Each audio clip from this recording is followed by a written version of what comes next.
And we're here at AAPOR with Professor Robert Groves from the University of Michigan, who specializes in the area of survey methodology, is also winner this year of the AAPOR Book Award, co-author of Non-Response in Household Surveys with Mick Cooper, also of the University of Michigan, I believe. And for our readers, Professor Groves is arguably one of the nation's most foremost authorities on the subject of non-response, of those who don't respond when pollsters call or knock on the door. So I think pollsters' readers know that political surveys, media surveys often have a response rate that is in the 20 to 30% range at best. And the simple question is that a problem? And if so, what should we know about it? It's a great question. The key to asking or to answering that question are really to determine whether the non-respondents are different from the respondents. What we do know now, I think, because of about 10 years of research around the world, is that rate, that 20% you cited, isn't itself informative to that answer. We don't know what a 20% response rate means with regard to the difference between respondents and non-respondents. We do know, secondly, that in a single survey, some estimates are subject to large non-response biases. That is, the respondents are really quite different than the non-respondents, and others in the same survey are subject to no bias. So if you just know the response rate, you can't answer that question. So what do we do about this complicated, interesting problem? And what do pollsters do about it? Well, I know what we should do about it, but I'm not sure whether we have the time and resources to do it.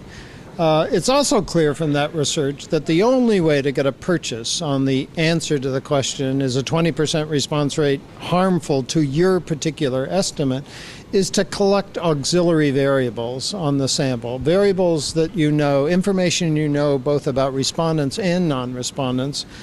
And if those data are correlated to your survey estimate itself, they're quite useful to answer the question. Without those variables, you can't.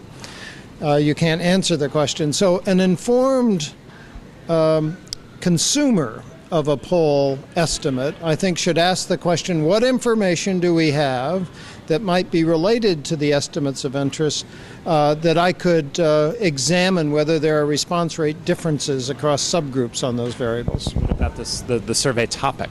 I mean, should we be thinking about whether the topic might be related to whether the respondent is willing to participate in the survey? Yeah, through a set of experimental designs, we have repeatedly shown that if we could identify people very interested in the topic, and when I ask you to participate in the survey, I make that topic very salient in my request to you, that we can produce the circumstance where the respondents end up being disproportionately among the interested in the topic, and that sometimes produces big differences between the respondents and non-respondents on the variables you're measuring. Okay. So that's a circumstance where you can produce the effect. We could easily talk about this beyond the 5-minute limit of YouTube. One last question. I assume you still, from time to time, teach the mini course on non-response. Is that still? We do, with Mike Brick, who's at Westat. Mike and I teach routinely a course in measuring non-response bias, believe it or not, and people come,